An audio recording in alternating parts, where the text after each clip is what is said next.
black in the night. Stripes in our veins, sparks gonna fly. The beast disawake, orange, black and white. Cause when the jungle come alive, who day we ignite and Cincinnati, we gon' rise and in the jungle we unite and dripping orange and black and white. Who day when we fight, live and die in these stripes. Wake up the beast, every game day is a feast. Time to bust it off the leash. In the jungle dripping heat, tiger stripe the city streets. East side stand up, west side stand up. If you reppin' who day, time to put your hands up. Bingo stripes, we in it. New day, new age, yeah, we get it. Cincinnati jungle fit it. Blue day in our house, we win it. Orange and black and white, we build it. Earn our stripes, you know we kill it. Bleed our colors, jungle dripping. Nasty, natty, yeah, we lit it. Lit the crowd, get the city loud. Yeah, we feasting now. Fit the pounds, make the city howl. Now we beastin' now. Thunder through the tunnel, from the sideline to the huddle. Stripes be tatted on the jungle when we flex that who they muscle on them. Stripes, Cincinnati, we gon' rise and in the jungle we unite and dripping orange and black and white. All day when we fight, live and die in these stripes. Now who gotta move like it on? Now who wanna move crossing on? Now who wanna move on? If you got stripes, then you let the city know you rock 'em. Yeah, we got 'em. Yeah, we fought 'em. Like that black and orange up on 'em. Bingo bottle, never stop it till the beast. Hey guys, what's going on? Welcome to the show. This is Sports with Strawberry Ice. I'm your host, the Iceman, Jeff Trunapole. And as always, I'm bringing you sports from a West Side point of view right here in the great city of Cincinnati, Ohio, home of the two-time defending AFC North champion Cincinnati Bengals. Now, do me a favor. If you found the show, hit that like and subscribe button. Smash that thumbs up. You guys are awesome. Up to 2,031 subscribers. Thank you. Appreciate you guys. Now, if you're watching on Facebook or Twitter and you have yet to subscribe to my channel, why not? Please do so. Please go to the YouTube channel, Sports with Strawberry Ice. Hit the subscription button, hit the bell for the notification, and every time I go live, you'll be notified. Also, exclusively in the YouTube chat crew, we're doing super chats. So this is Ice Brew Days. If you guys don't know it yet, Bagels and Brews have hit 1,000 subscribers. So Ice Brews Day, you know, Dale's going to be on here. So if you want to give him a congratulations shout out or anything like that, or any other things you want to say, give me a super chat. I would greatly appreciate it.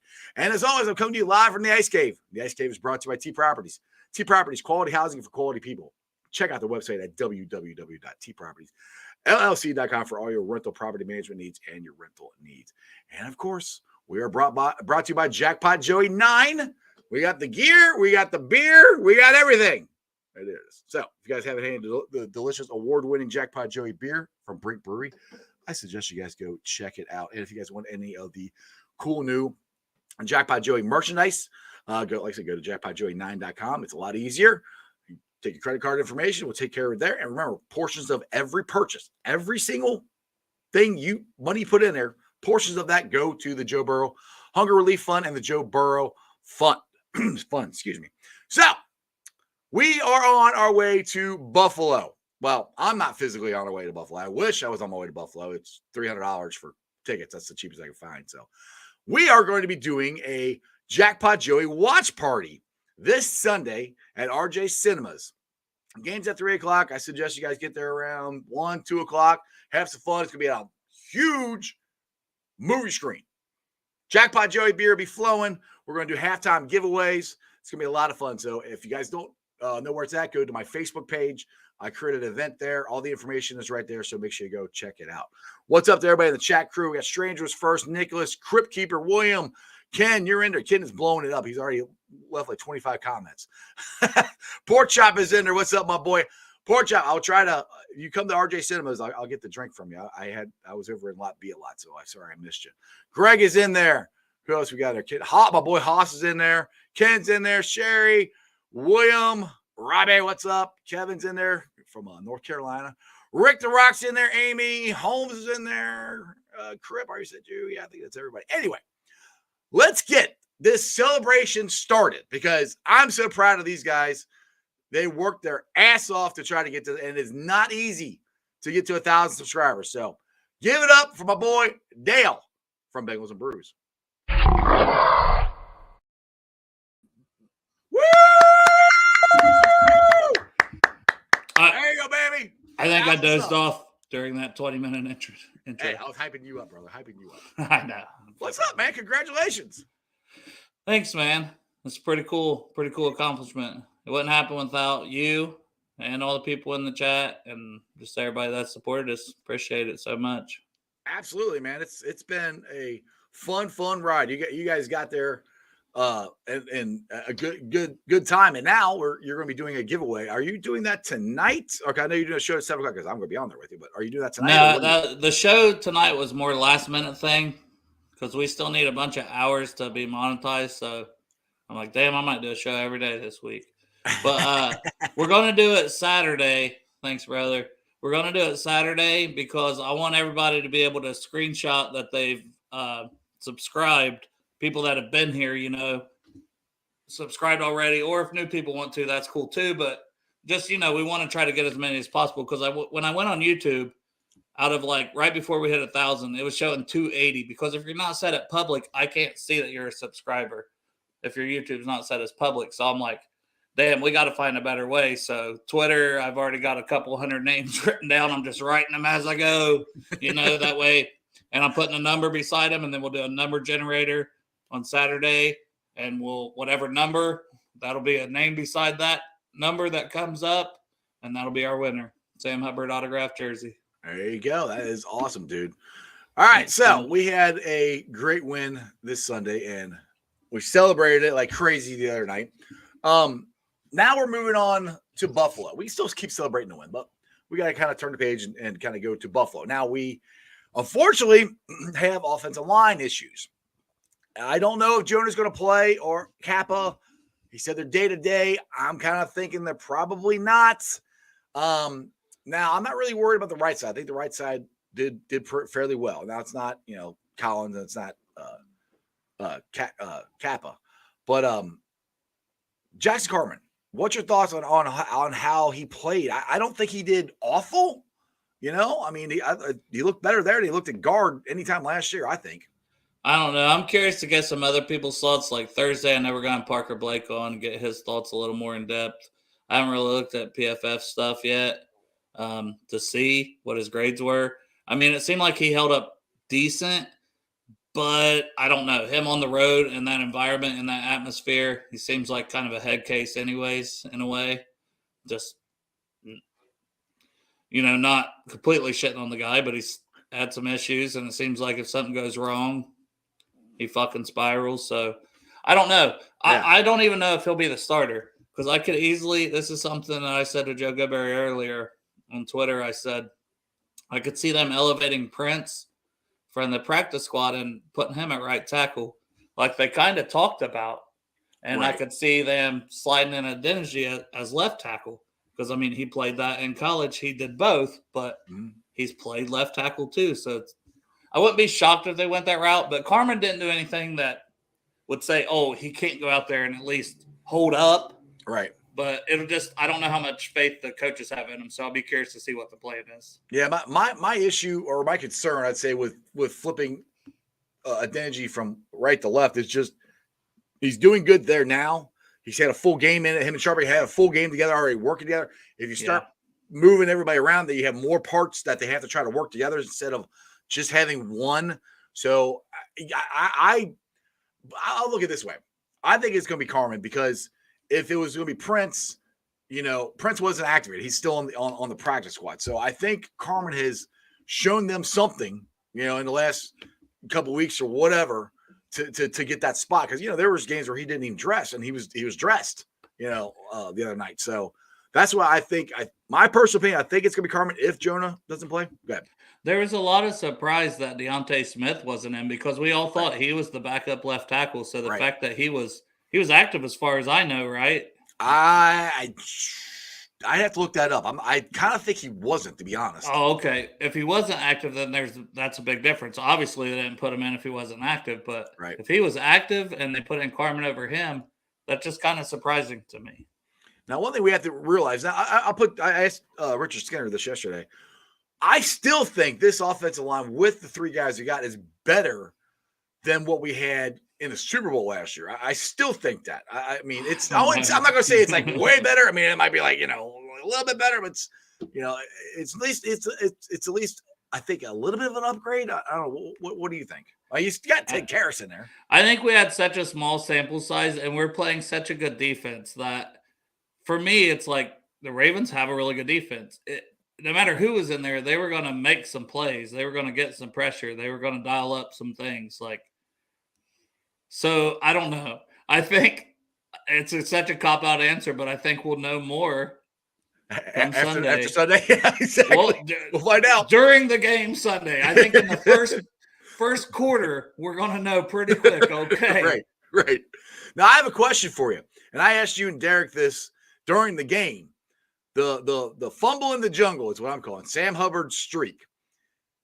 I think it's the most iconic, historic play in Bengals history right now. I mean, what do you think? They won the game right now. I know that's kind of recency bias, though, right? But what else? What other? Bengals I mean, we just had Pratt last year, literally the last play of the game with an interception at the goal line. True. That would still be hard to top for me. But even some of the plays we had in the run up, like the Tennessee game, Logan gets an interception. But this one won the game. This one literally won the game. That's where I'm at. I was in the jungle. There was still 10 minutes left in that game, to be fair. That's true. It ended up being the final score of the game. Right. But I don't know. There's something about being right. I mean, it's huge clutch play. I don't want to downgrade the play. It was freaking phenomenal. But to say the most iconic, I don't know. Well, we got Trags, Mike Petraglia in the waiting room. Let's get his opinion on it. What's going on, Trags? How you doing, gentlemen? I think it was the most iconic. I think it is the most famous play in Bengal history. I think it surpasses Stanford Jennings in Super Bowl 23. I think it's right there. And given the fact that if that play doesn't happen, I think they lose the game. The way the game was headed, the offense was struggling. I think that's the most iconic play in Bengal history. That's my 2 cents, and I understand others who would say, I had Dan Hort on my podcast earlier today, the Jungle Roar podcast. He went with Jermaine Pratt as the biggest defensive play in history before Sunday night's play by Pratt, Wilson, and Sam Hubbard. It's so close. I mean, they're both so iconic. I said the only thing the Pratt for me, I don't know if you heard that, would be because it was at the end of the game where there was still 10 minutes left in this game when that play happened. I just think it was such a momentum turner and such a shocking play. There were so many elements to it also, to me. For a great play, for an iconic play, there needs to be multiple elements that stick out to the fan years and decades later. To me, that's what makes the immaculate reception in Pittsburgh what it was in 1972 against the Raiders. You had Terry, first of all, it was fourth down. Second of all, you had Terry Bradshaw scrambling for his life with no hope in sight, throwing the ball over the middle. You had the deflection that the Raiders insist to this day was an illegal touch by Frenchie Fuqua, if I recall the play correctly. Then the ball bounces back, almost hits the turf, may or may not have, and then the late great Franco Harris picks it up right above the AstroTurf and then rumbles whatever it was 32 yards for the touchdown. And then the officials in that play waited to make a ruling, came out of a conference and a phone call and went touchdown Steelers. And so on the Bengals play, on Hubbard's return, there were so many elements to that play, to me, that made it a great, iconic moment, the most iconic moment in Bengal history, and the Bengals won the game. And it was the longest fumble recovery return for a touchdown in playoff history, history.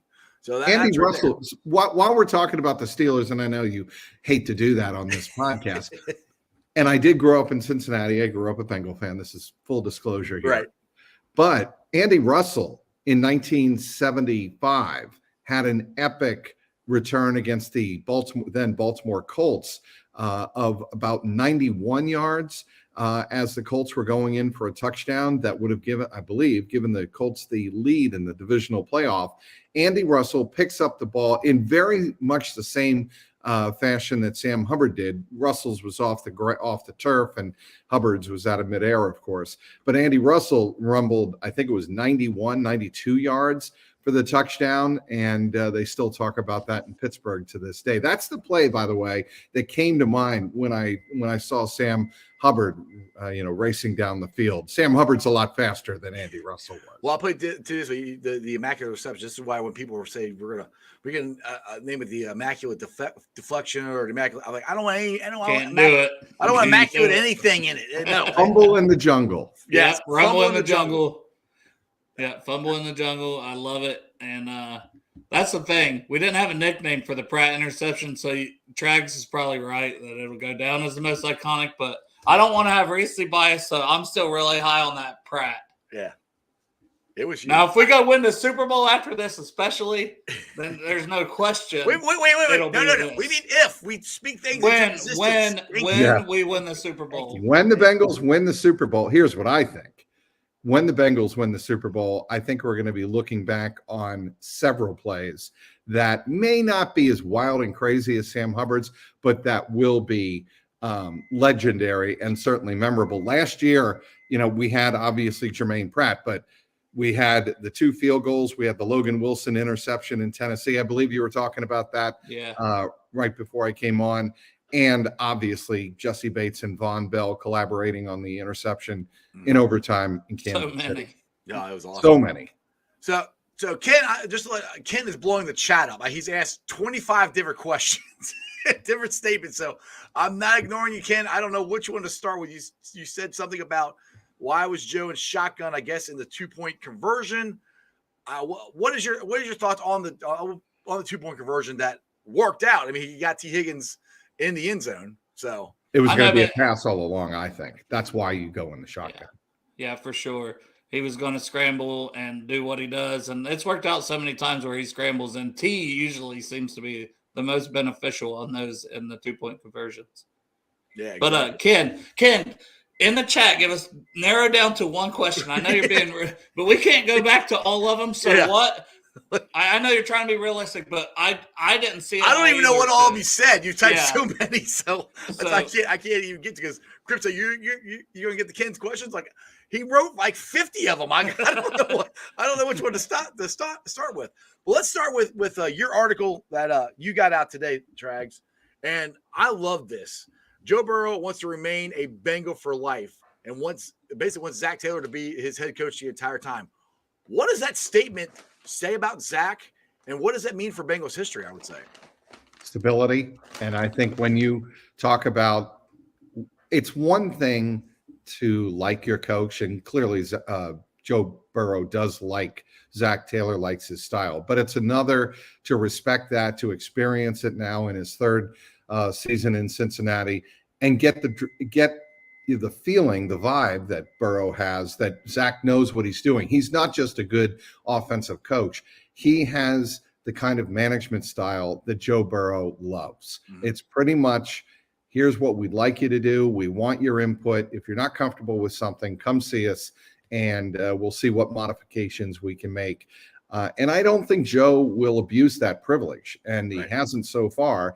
And I think the Bengals view Joe Burrow and did when he came out of LSU as somebody who can handle that responsibility and do it intelligently, and also not do it all the time. Because I think if you give a player that kind of authority and that kind of reign over your offensive program, you don't want him taking over complete control where the coaches, aren't able to effectively run the entire ship. Yeah, I think it's awesome. I mean, because at the beginning of when Joe got drafted, the national narrative like, oh, Joe doesn't want to be here, yada yada. He finally came out and said, no, I want to be a Bengal for life. I mean, to me, that's a huge statement just for the Bengals organization. He said it's a great organization. He loved the way it's run. And then, like I said, the thing he said about Zach, I just, that is very refreshing, because I've been on here for 3 years now since since Joe's got her saying, no, he wants to be a Bengal. He never said he didn't want to be. And now he finally came out and, there's somebody else I want to give a shout out to, and that's Duke Tobin, the director of personnel. That's another reason Joe Burrow wants to be here, because as long as Duke Tobin is here, I think the Bengals are going to do everything they can to surround Joe Burrow with tools to be successful. It's one thing to have Joe Burrow. It's another to have Joe Burrow with the weapons he needs to be productive and feel like he's not alone. He's not having to rescue the team every single week. That was the example we saw on Sunday night. He was going up against a very, very difficult Ravens defense. Yes. I think for its money worth, pound for pound, if you will, the toughest defense the Bengals will face until the Super Bowl. It's the third time they played them too. Say that again. It's the third time they played them, so that makes it even more difficult. And back-to-back weeks. So I know Ken's in there saying we got damn lucky, which we did. I mean that play right there. I hate to say it was lucky that Sam caught it. It was a hell of a play by Pratt standing him up, and a hell of a play by Logan Wilson, and Sam was there to make the play. So technically, Sam's run is lucky, but the actual play is just being there at the right time where you're supposed to be and making the right play. So, and the way I see that play, guys, is you've got to take advantage when teams make the wrong play or run the play the incorrect way, and that's what happened. He went high. Correct. When they had guys pushing him, and he should have stayed low. Should have stayed low, and John Harbaugh, Ravens head coach, acknowledged that after the game. Well, okay, the Bengals can't control that. They can only control Tyler Huntley trying to go high incorrectly. Well, if the team makes a mistake like that, the player makes a mistake, you got to take advantage. And to me, that's what makes this Bengal team special, because when teams make mistakes late in games, the Bengals are able to capitalize. Same thing with Ramondre Stevenson in Foxborough with the Patriots. The running back at the end of the game had a chance to put the game away. You have got to have ball security, priority number one. There is no way anybody's ripping that ball out. Well, Von Bell found an opening and found a way to pry it loose from Stevenson, and B.J. Hill was on the ground and saved the game. That's a huge moment late in the season. Because if the Bengals lose that, they could absolutely have been playing that game in Baltimore. Exactly. Now, you talked about the weapons that Joe has, and moving forward to the Bills game here, as long as they give Joe time, that's the biggest thing is the offensive line. We'll get to that in a minute. I think this is a game where if Joe's got time, the Amigos, our three wide receivers, can be the difference in this game, because Buffalo, their secondary isn't that great, but their defensive line is pretty good. So that's where I think the chess match is going to be in this game. What's your thoughts on that? Well, I think the Bengals are going to have to get, if it's Jackson Carman at left tackle, and I think it will be, but we'll see how they feel about Zay Prince, because Zay Prince is going to be active this week. He wasn't last week. If they go with Jackson Carman, I think they're going to have to give a lot of help. And they're going to, if I were Frank Pollock, and obviously Frank Pollock and Derek Frazier, the assistant offensive line coach, have forgotten more about the position than I'll ever know in my life. But if it were me, I would ask Jackson Carman not to move that much. And like the play we saw the other day, Tyus Bowser came in, made a couple of moves, and Jackson didn't have his feet under him. You've got to take that, it's the word I'm looking for, that instability, or that uncertainty is the word I'm looking for. You have to take that uncertainty out of Jackson Carman's head, where he doesn't have to worry about moving as much. Just try to get the guy in front of you, keep him in front of you. And if he goes, let's say goes inside, you've got help there. If he goes outside, maybe you bring in a tight end, and just make sure the teams are not turnstiling Jackson Carman as much as you can. Now, if it's a running play, and you might be giving this away, but if you don't see a third tight end on Jackson's side, then you know it's a running play, because they're not worried about Carman getting turnstile. Those are the kind of things I'm curious to see how they game plan in the game plan this week. So we were talking about this before you jumped on, was Deontay Smith, was he active last week? He was active. Yes, he was. That's what I wondered, because I was surprised that he didn't jump in. We kind of been told that he was kind of the backup left tackle all season, and then they put Carman in. So I think it's a matter of I don't think Deontay has the girth or the size that they like at that spot, and they like him as a third tackle. They believe that he's not going to be exposed as much as a third tackle. But when you're putting a guy out on the island on the blind side of your franchise quarterback, I think you want to have a little bit more certainty than the Bengals have in Deontay Smith right now. It's not to say he can't help them in some form or fashion, but I don't think starting left tackle is it right now. All right, so your feeling, are they going to just keep the right side the way it is and put Carmen at left tackle or Isaiah Prince at left tackle? What's your feeling? What's your gut feeling right now? Flip a coin there. Yeah. I don't have a great feel. If Isaiah Prince is active, is he the better option at left tackle? He might be.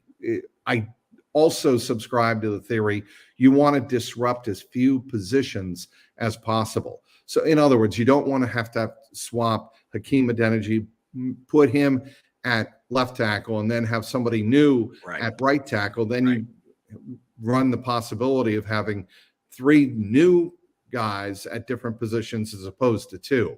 And I think that's the way probably the Bengals would lean in this particular situation. I thought Adeniji was serviceable again on Sunday night at right tackle, and that's what you need him to be. You need him to not be bad or subpar.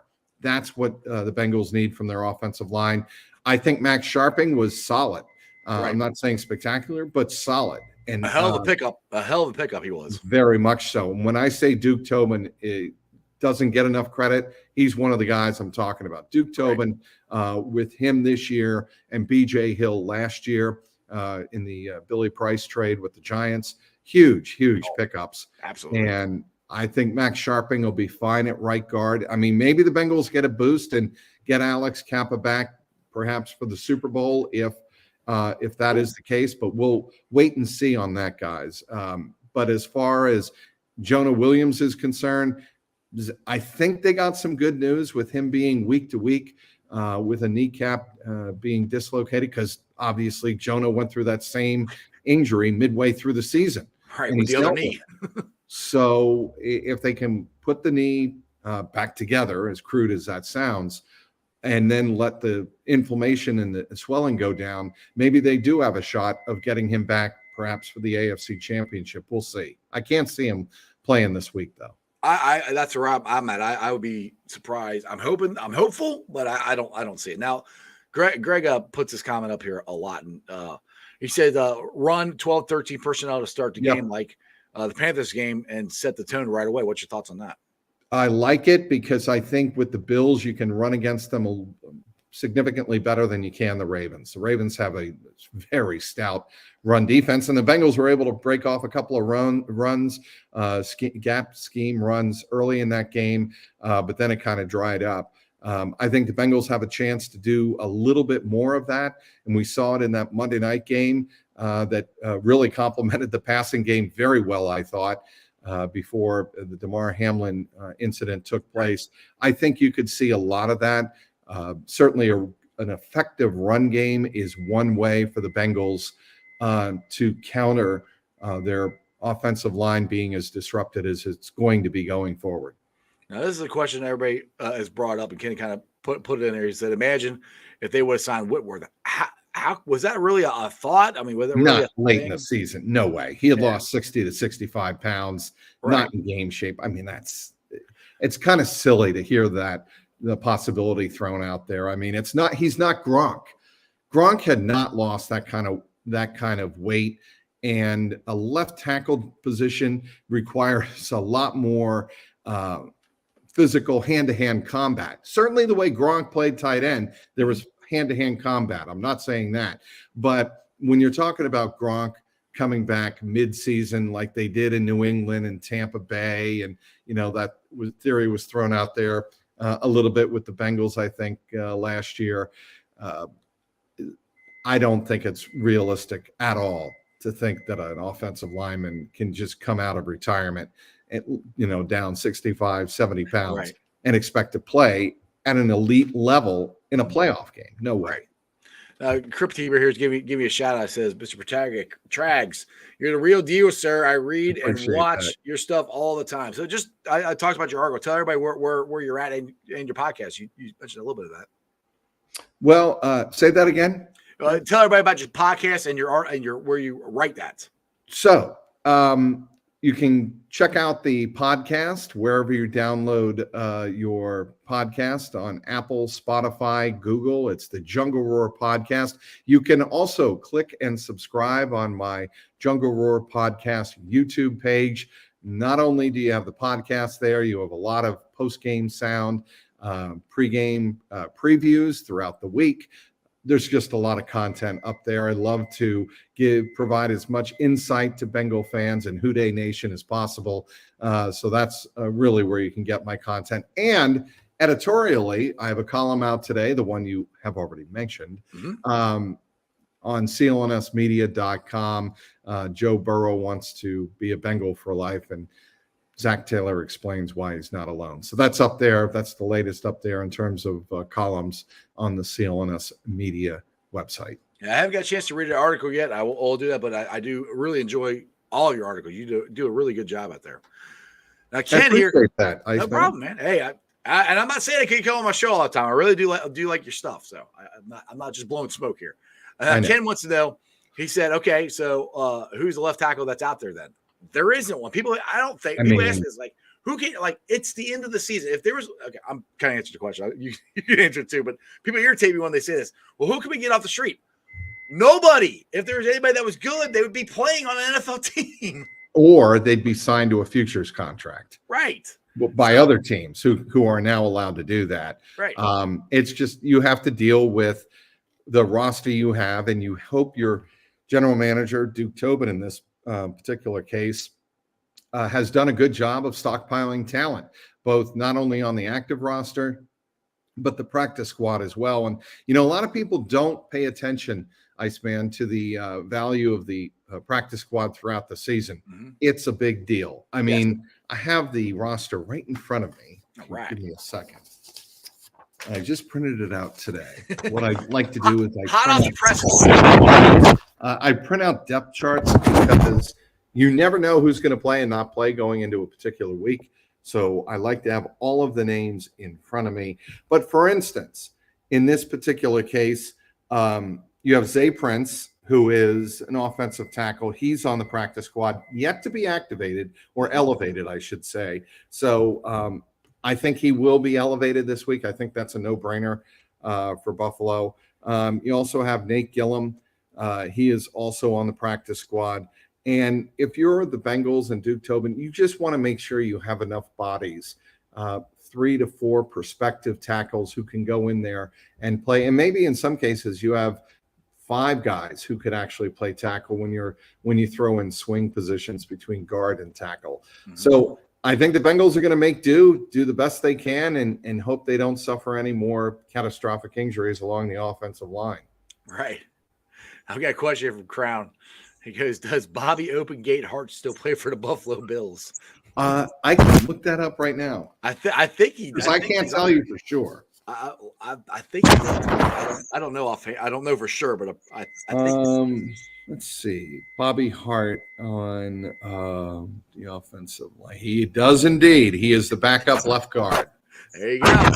So he's still an NFL player.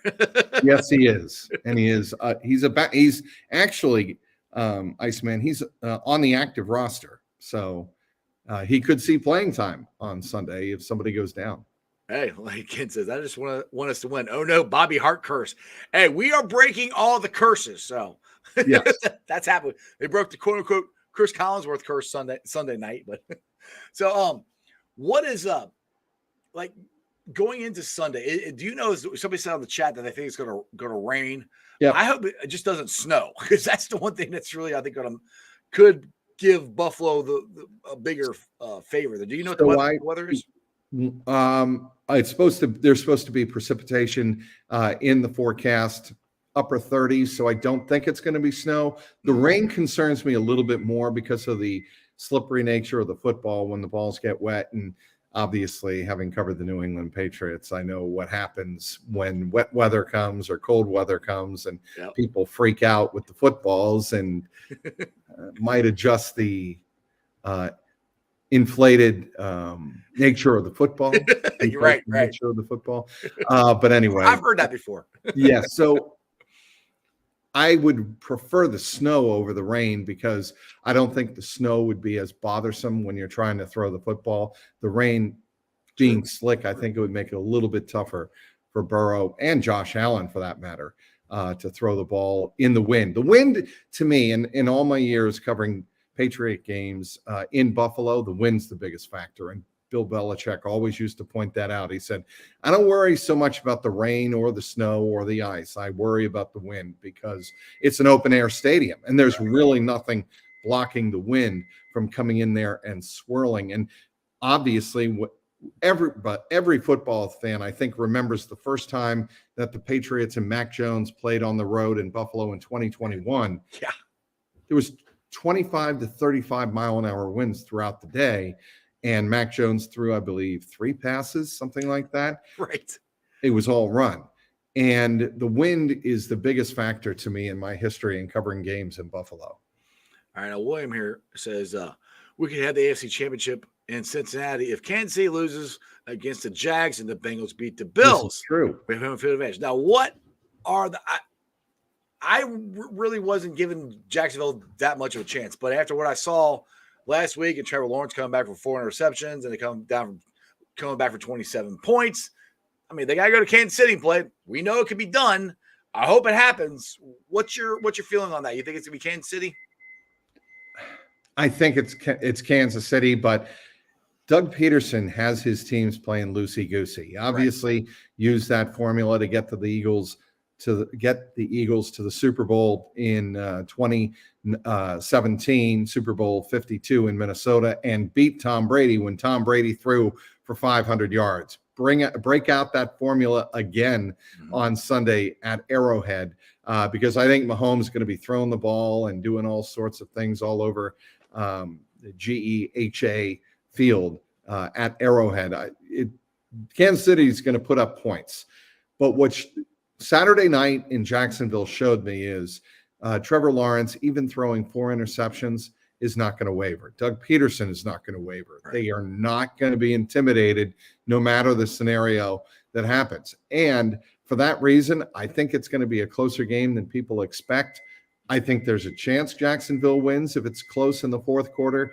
But if you're asking me who I think is going to win, I think it's going to be KC. Yeah. Now let's roll back into the Bengals versus Buffalo. Now I don't know if you guys were watching it pregame, but we're watching the Bills Miami game. Yes. And Trags, they were this close. Skylar Thompson doesn't throw that dumb pass in the flat.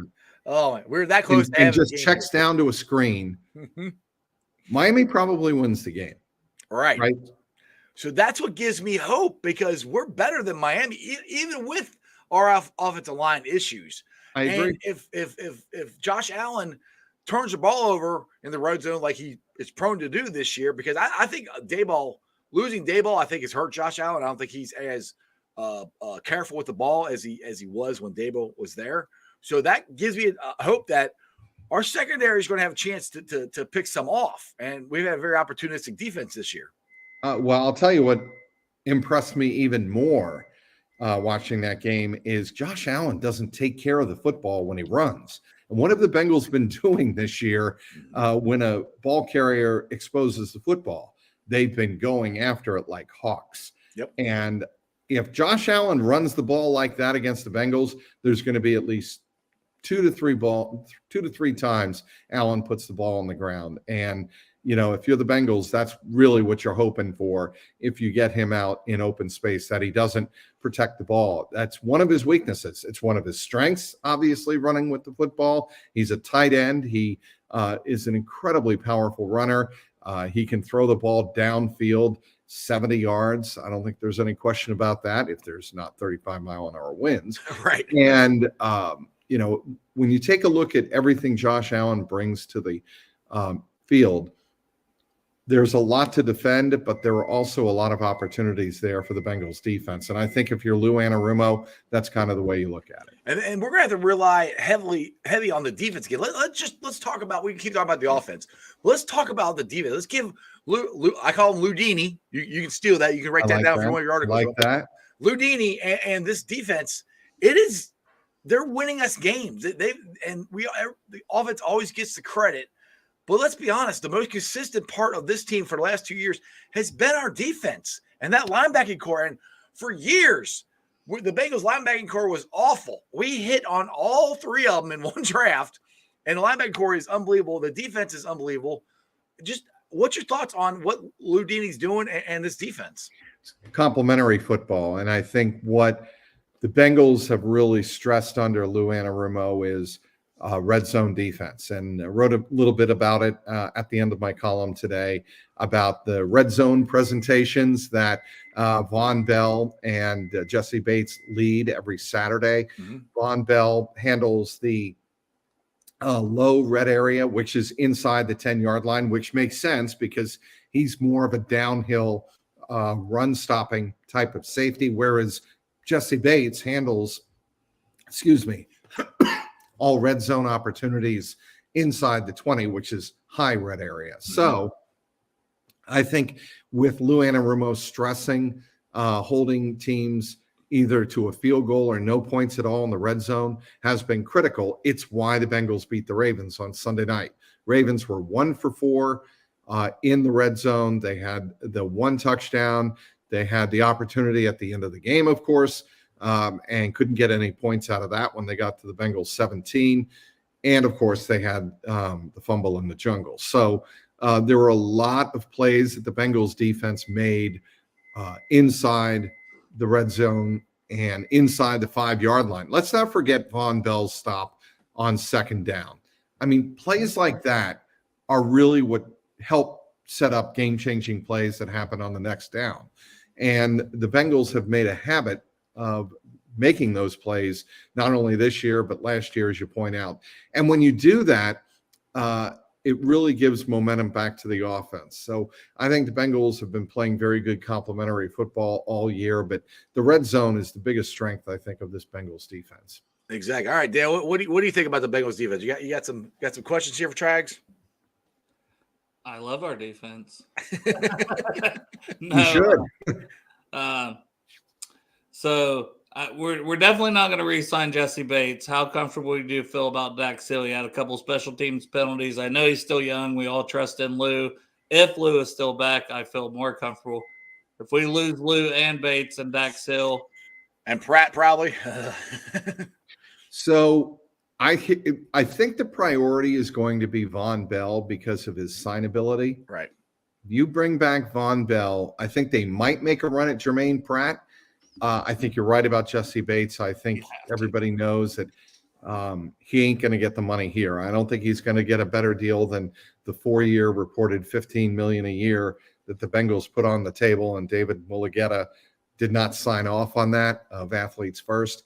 I think if you're the Bengals, you're hoping that Von Bell wants to come back to Cincinnati. Absolutely. Now, another player I want to give props to as far as making a play that it gets forgot about in that game is Hakeem Davis Gaither. I mean, that interception was awesome, and he's our backup. Now, if Pratt, we don't sign Pratt because we also got to sign or extend Logan Wilson. He's another one that's not a free agent, but so Davis Gaither might be our number 2 linebacker next year. What are your thoughts about how he's developed in the last couple of years? Learning to read where he needs to be on defense from the edge. That's what we saw in the interception when he was coming back and giving inside help on Mark Andrews. I thought it was a terrific play. He is certainly a speed linebacker. He's very fast. I think they think he's capable of covering running backs out in the flat. He can do things like that. But, he's somebody who would have to make a significant jump if he's going to ever, approach the level of a guy like Jermaine Pratt. Right. Yeah, the only thing, I think it would be more of a rotation if they lose Pratt, depending on who you get, free agency, whatever, draft. But as of right now, I would say Davis Gaither and Marcus Bailey would be rotating based on almost even who you're playing, let alone downs. Like Marcus Bailey's a guy to watch out for, I think. Yep, I think it's a great call, Dale. I think he obviously made a huge block on the Hubbard. It wasn't a block in the back either. No, it was close. It was close. It was scary because He hit it with the shoulder. when he threw his hands up, I was almost like, "Oh no, that may make them." Yeah, don't draw attention to it. Yes, Right, exactly. No, it was great. It was a great job by Marcus to get on the side of Andrews. As long as you don't touch Andrews in the back or block the numbers from the official following the play, and he can see number 89 Andrews, you're not going to get called for blocking in the back. And that's especially on a return situation like that. You don't want to block back towards your own goal line. That is also illegal. So it's a very tricky play and a very tricky technique that Marcus Bailey had to employ. You want to get in his way, but you don't want to block him unless you find the angle, which he did, to gently nudge him to the turf. It was, as I'm watching that play live, I'm like, that's a great play, but that's not going to be a touchdown. And when they let that hold, that was what somebody explained to me later on after the game. Now, where'd he go? Helms here. He was asking what's the status of Trey Hendrickson. We'll find out tomorrow. Wednesday, first day of practice, getting ready for the divisional. I think Trey Hendrickson will be ready to go, and I think they expect him to play. Two other guys you better keep an eye on are certainly Trey Flowers. He is somebody who could get Dawson Knox. He got dinged up last week. That's why Dax Hill had to come in. He came in the first half to play for Eli Apple, came in the second half and spelled Trey Flowers. That's why Dax Hill was drafted where he was and is such a valuable player to Lou Anarumo. So Trey Flowers and Eli Apple. Remember, Eli Apple had been dealing with a neck injury the last couple of weeks, and it was, I believe, a neck type of shoulder issue that he got dinged up in the second quarter right before halftime. So that is something the Bengals will have to monitor. But again, Zach Taylor said on Monday they are going to manage that and hope to get both of them out on the field. Good deal. I want to say with Trey Flowers, that's one thing I didn't even realize till I seen the picture, and I was there watching the play from the stands. Right. I didn't realize how close that was being caught on that last play of the game. Oh, yeah, Ravens. Yeah. And then when I seen a picture of it though too, I'm looking around and I'm like, why is everyone so tiny? We don't have Trey Flowers. I just wanted to say that he was out, right? Yes, he was unavailable. If he was back there, it would have made me feel a lot more confident, which I didn't even realize that. That was James Prochet who almost caught that. Yeah, I'm with you, Dale. I didn't realize how close it was until I got home. It was just like the Sam Hubbard. I didn't know. I thought that they threw it and they intercepted it and they ran it because it happened in the end zone we sit in, Trags, and it just happened so daggone fast that Sam's going the other way. I'm like, yeah, all right, cool. So I didn't know exactly what happened till after we got him, and I didn't realize how close they were again till after we got him. I didn't realize how close he was to reaching that over the plane either, because it was just like bang bang, and then I seen Sam with the ball, and I'm like, oh yeah, By the way, I see Ken Dipple brings up a very interesting question. How do they put Stephon Diggs in check? I don't think you do. I think you hope that he doesn't get 40 yards down the field. And Lou Anarumo has been masterful over his last two seasons in taking care of guys like Tyreek Hill and certainly the speedsters that Kansas City brings to the fore. The Bengals and Lou Anarumo are going to have to come up with a game plan for Diggs and Gabe Davis this Sunday afternoon in Orchard Park. I keep thinking that it'll be some type of hybrid zone man Tampa 2 look, and I think the idea for Anarumo is to mix it up for Josh Allen so he's confused before the ball ever gets downfield to Stephon Diggs. And this is where not having Cheeto. It's absolutely. Because we could put him on Stephon and and it'd be competitive. I mean, yes. Diggs would make his plays. Oh yeah, but it would be competitive. Right.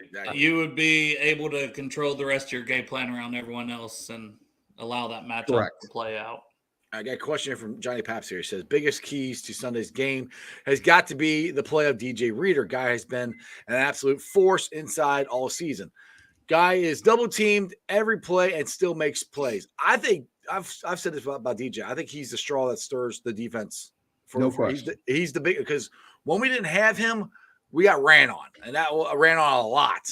You got him in there. He takes up 2 guys. He stuffs the run. I wish he would get more credit than he gets from the national media. We know how good he is in Cincinnati, but the national media doesn't. I mean, I don't worry about popularity contests. I know Cheeto tweeted about that last week. You know, you got a team that's 12-4, won its division second straight year, and you have nobody on the Pro Bowl or on the Pro Bowl team. Right. And I tweeted back at him and I said, popularity contest. Deep down, it kind of pisses off some of the players, but at this point, they know they're in the playoffs. The whole objective is to win the first Super Bowl in franchise history, and all the rest doesn't really matter. Exactly. And I'm here for it. And I told you, like, I think the first time you came on my show that you might be the good luck charm, because you brought the Super Bowl, Super Bowl or from Boston to Cincinnati. And you thought that Joe Burrow was... And he didn't even know he's bringing Ted Karras at the time. Yeah. He didn't bring Teddy K with him. I've reminded Teddy K of that. Believe me. We've had several conversations in the locker room about that. Maybe I can work a Super Bowl ring out of it if they win 3. Hey, there you go. Teddy K is a great dude. He actually has been one of the Bengals that came on my show, so I appreciate him. Trags, again, real quick, shout out your podcast and your articles and everything, and I appreciate you coming on again. Guys, you're the best. It is the Jungle Roar podcast. You can download it wherever you download your favorite podcast, Spotify, Apple, Google. Trying to think of, did I say Spotify? Oh, there's so many. Spotify, there's so Google, many, but Play. Just all of them. If you're Any of them listening and to all of them. podcast, you know where to download. Just do a search for the Jungle Roar podcast. If you're on YouTube, and I'm sure a lot of you are, just go to the Jungle Roar podcast YouTube page, click on the link and subscribe. I want to hear all of your comments, good, bad, and indifferent, as I tell my audience every week before and after Bengal games. And of course, you can catch my online content on Twitter at Trags, Trags, and directly at clnsmedia.com. Well, Trags, I appreciate you, man. Thanks for coming on. And we got to work on getting the Bengals a step there for when you walk up onto the bubble. You know, they got the big cement. Oh, yeah. I know. You almost saw me take a face paint. I thought you were going to. I'm like, whoa. Because they have the wall there at the parking lot where the bubble is. There's no steps. So all the media guys got to jump up there. So, but you had to bring that up? Like, I'm trying to put it out there that we need to get that done for By the way, it's a structure. Structure. Yes, my bad. Structure. We do not call it the bubble. Yes, I know. I always call it that anyway. My bad. All right, Trax. Appreciate you, brother. Hey, you guys enjoy the game this week. I think it's going to be a beauty. Absolutely. Who day? Trags is a good dude. I like him. He's come on the show multiple times. So I mean, I saw him down there. I mean, he's excellent, man. I mean, yeah. That's why I hopped out. I'm like, man, I'm just let you guys go for a while. Plus, I'm trying to keep up on all those, getting all this stuff written down for make sure everybody's entered for that Hubbard. Right, exactly. I was like, you guys go, and if you need me. No, it was funny. Everybody's like, wow, Dale's being awful quiet. I'm like, Dale's being a good boy. Hush.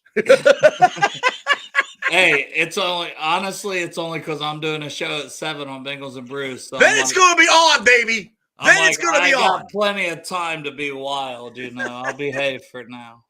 All right. So, for everybody who missed the beginning of the show, we are having a Jackpot Joey Bengals Bills playoff watch party at RJ Cinema. I'm going to try to put Dale on the spot right now and ask him, Dale, are you coming? Well, you know what I got going on, so I don't know. Just finances and such are a little tight right now. Yeah, so. I know. I'll pay for your gas money. Just come on down. Just watched it at El Casa. El Casa. It's going to be fun. So make sure if you guys are out and about, if you don't know where RJ Cinema is, it's out at Eastgate right next to Jungle Gyms. So hopefully you guys can come out. It's a great time. Dale's been there a couple of times. It is an absolute blast. It is very fun, and watching a game in a theater with all these other Wild Bengals fans is awesome. So you can be loud as you want. Yeah, if it wasn't an hour and a half away on a Sunday and just everything is like trending toward me not going, but there's also that small chance that it's just like throw caution to the wind and I say F it. You're saying there's a chance. There's always a chance, baby. Always a chance. All right, man. Well, I appreciate you. I will see you in about a half hour on Bengals and Brews. 1,000 subscribers. This guy's going to be on there, guys. This guy's coming too. He's coming to the show at 7. Bengals and Brews. Yeah. And if you haven't subscribed to Bengals and Brews, please do, because somebody's going to win this Sam Hubbard autographed jersey. And as much as I hate to see it go, I really don't. I'm just glad my wife hasn't masturbated on it because she loves her some Sam Hubbard. So I have kept it away from her in a safe place. So whoever wins, I can mail it to you and be like, nice and clean. Nice and clean. Yeah. Nothing wrong with it. So, because otherwise I would have needed to frame it right away. She Then might I have have taken it out. broken glass and be like, what the hell? My Hubbard jersey's gone. What happened to it? Find in my fucking bedroom. Just walk around with it. All right, brother. I'll see you in about a half hour. Who Love day? you, man. Who Love day? you, brother. Who day? All right, guys. I hope you enjoyed that as much as I did. Trags is awesome. You know, Dale's my boy. That's my brother from another mother. So make sure, like I said, go. If you guys have not subscribed to Bengals and Brews, please do so. Please go to the YouTube channel, Bengals and Brews, and subscribe there. Get them over 1,000. Go watch some more of the shows so they can get their hours up so they can actually become monetized. So anyway, it's going to be fun tonight here in about a half hour.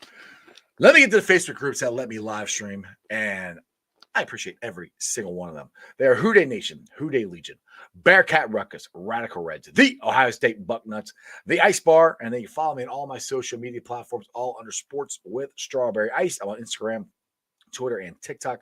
Twitter handle is at Jeff A. Trinipole. TikTok is at Iceman90. I will be pulling the sound off later on tonight, putting it on the podcast. So if you missed any of it and you want to listen to it at work or listen to it tomorrow in the car or whatever, make sure you download it. It's on BeanPod, Apple iTunes, Spotify, Google, Stitcher Play, pretty much wherever you get your podcast. Please make sure you rate, like, and review on Apple iTunes. And if you got a place on Spotify to leave a comment, please do. So make sure more Cincinnati fans find my podcast. YouTubers, you guys are unbelievable. 2,031 subscribers. Right? Is that right? 31? Yep. 2,000. I wrote it down twice. 2,031 subscribers. Again, I say this every show. Bottom of my heart. Appreciate you guys. Thank you for coming out. Thank you for coming to try to find us at the tailgate. I know I'm always kind of hard to find out. Jay, Who Day, I missed you. I'm sorry, dude. I was down at lot 1. Then I went over to lot B with Maddie. So I was out and about. Sometimes they're kind of hard to find because they got a lot of different places I'm trying to stop by and see people. So I appreciate you. I'll try to see you next time. Hopefully next weekend when AFC Championship game is in Cincinnati. We'll see. Anyway, you guys are awesome. We'll be back tomorrow. I got Wayne Box Miller on tomorrow. And we're also going to do the film study with Centauri. So a lot of good shows coming up this week. It's only Tuesday. I cannot wait till Sunday. It's going to be an absolute blast. Again, come to RJ Cinemas. Have some fun with us. It is awesome. Again, if you don't know where it is or anything, the event is on my Facebook page, on Sports Strawberry's Facebook pages, on the events there. You can check it out. Gives you the time, gives you the address and everything. So make sure you guys show up, and we're going to have a lot of fun. Other than that, I'll see you guys tomorrow. And here we go. You ready? And that's just sports, baby. See ya!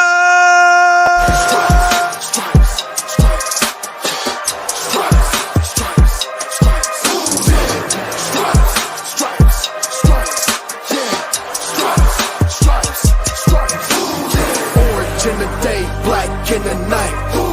Stripes in our veins, sparks gonna fly. The beast is awake, orange, black and white. Cause when the jungle come alive, who day we ignite in Cincinnati, we gon' rise in the jungle, we unite in dripping orange and black and white. Who day when we fight, live and die in these stripes. Wake up the beast, every day is a feast. Time to bust it off the leash. In the jungle, dripping heat. Tigers strike the city streets. East side, stand up. West side, stand up. If you reppin', who that? Time to put your hands up. Bingle stripes, we in it. New day, new age, yeah, we get it. Cincinnati jungle fitted. Who they in our house, we